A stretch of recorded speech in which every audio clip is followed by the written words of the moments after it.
Performance, sitting here with George Burns. My name's Dave Loney. If you found this video, you've already found my YouTube channel, which is DLoneyV8 on YouTube. And so we're going to do a quick overview on a car here. We're going to first let George introduce himself. Tell us about yourself, George. I am George Burns. I'm a laborer for Bremit Construction Company. That is my main job. This is a hobby and something I do on the side, restoring cars and yeah. What got you started? What got you into cars? My dad, my family, always into cars. Just growing up around my dad into hot rods and going to car shows in San Diego and Carlsbad Raceway in San Diego and stuff like that. So that's nationwide, up and down the left coast. Let's start this off properly. Oh yeah. It's just a casual interview. So we're here to talk about 55 Chevy.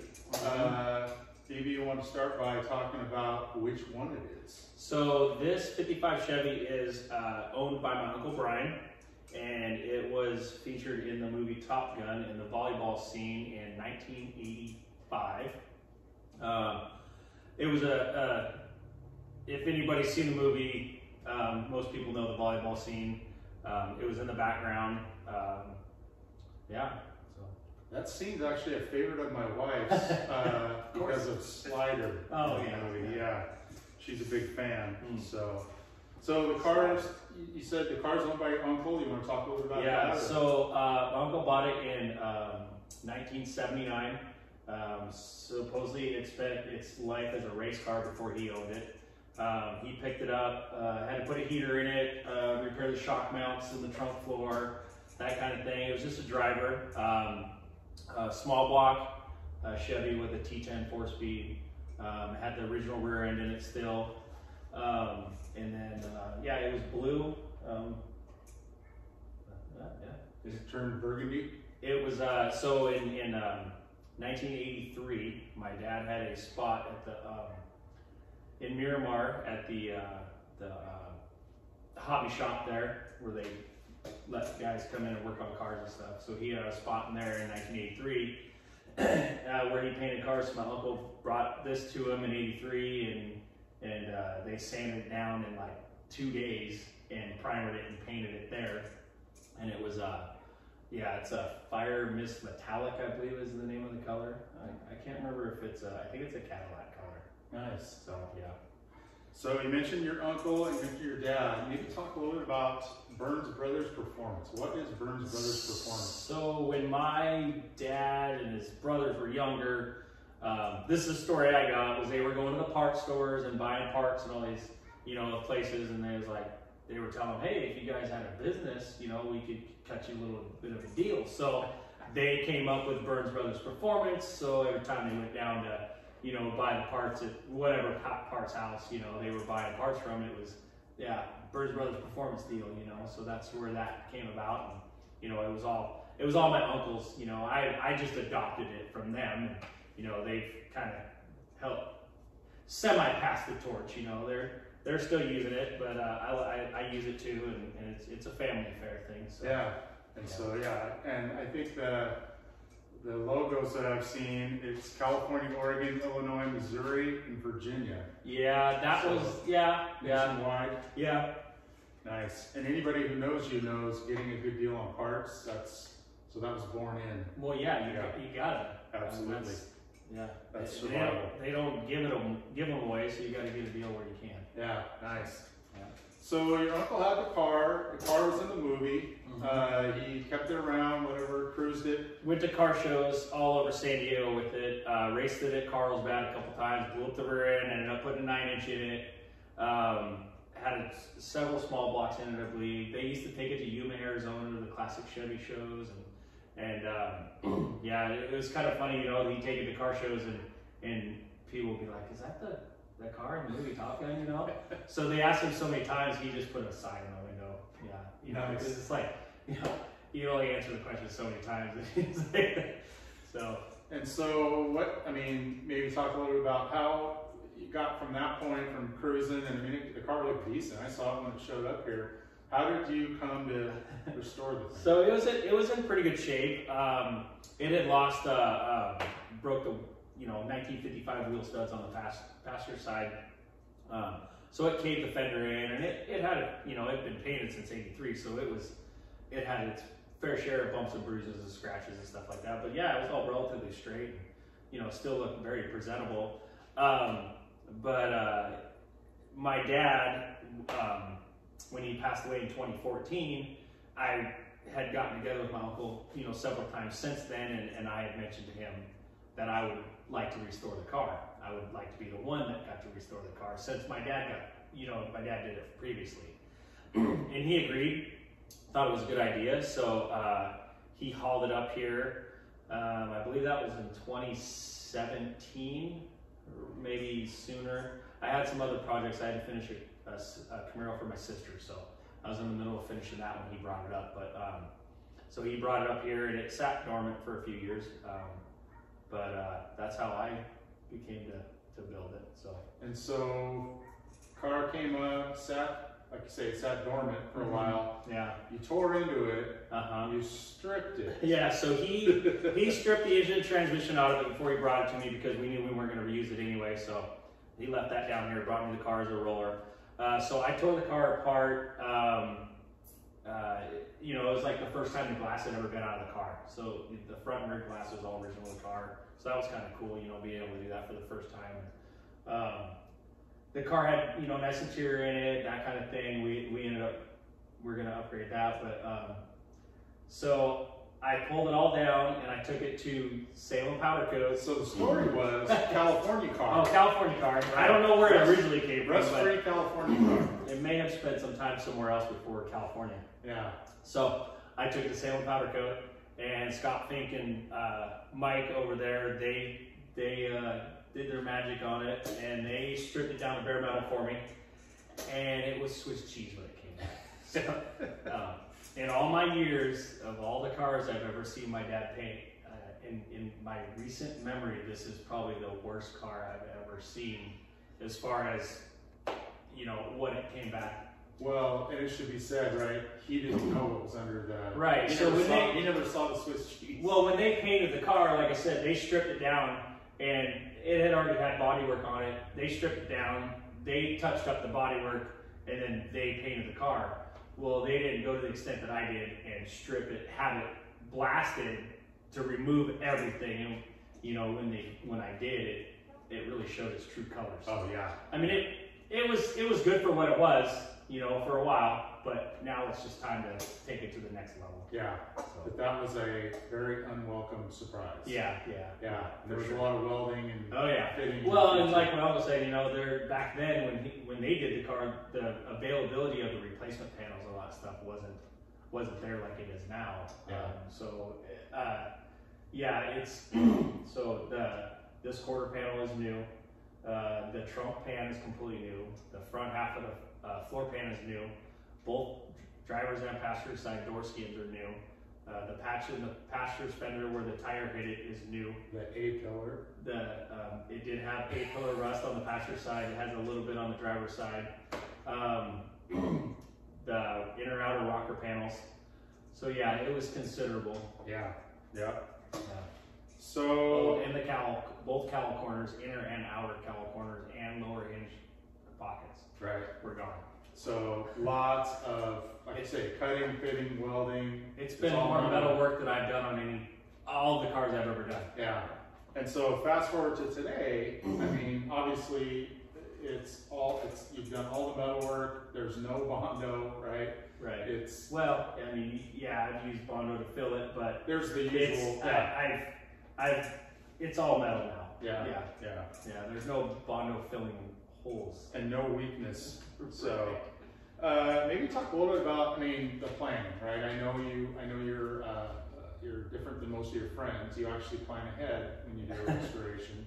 So how did you lay out what to buy, what parts to get? So my uncle was generous enough to let me have kind of a blank canvas, so to speak. There was a few strict guidelines what the car had to look like. It had to have the stance that it used to have. It had to have the exact same color it used to have, and it had to have, he bought the wheels, so he supplied the wheels. And it had to be a 4-speed. So it was just like, oh, and a big block. This car's never had a big block in it before, so this is the first time. But other than that, it was a blank canvas for me to do a style in whatever I wanted. Yeah. So that's really cool to be able to have that opportunity, that people trust you enough to do that. And so the plan of this car, in my envision of it, is like a period correct 1960, you know, late 60s hot rod, that if you looked into the car or open up the hood, you would look at it and say, somebody built this in the 60s. That was my goal. So basically, the engine transplant is designed to look like it came out of like a 67 Impala. Yeah. Like somebody had a wrecked one and they just plucked that big block right out and set it right in his car. And we're going with the Stewart Warner green line gauges, you know, and of course the Hurst shifter with the T-hand, you know, the T-handle, all that stuff. So yeah, everything is I'm trying to shoot for period correct as far as the appearance of the car. And the interior is going to look, it'll be Delray, black and white Delray interior. Yeah, all original interior. Yeah, nice. Yeah, nothing custom. You know, just a few like added touches is all. Yeah. You want to talk a little bit about the running gear? So it's a 454. It's a 4-bolt steel crank, 049 heads. It has a comp cam in it. I went with the factory high-rise Holley intake, the cast iron one for the old port heads. It's a 750 vacuum secondary carburetor. It's just a really, really good stout street engine. You know, we went with forged pistons and ARP bolts throughout, so it should be a good running engine, a good reliable engine. Of course, it's got a Lakewood scatter shield on it, and the transmission is a M22W from Auto Gear. So the W is I believe it's a 298 first gear, and we went with that because it has a 325 rear gear. Yeah. So it's super close or super wide ratio, but he'll be able to cruise down, you know, freeway at a good speed, and you know, not have to be spinning high RPMs. Nice. Yeah. If anybody knows George, they know he's good with big blocks. He built the one in my Camaro. Well, assembled it. So this one ought to run hard. Let's see. So maybe talk a little bit about, I mean, you kind of touched on it, but the biggest challenges.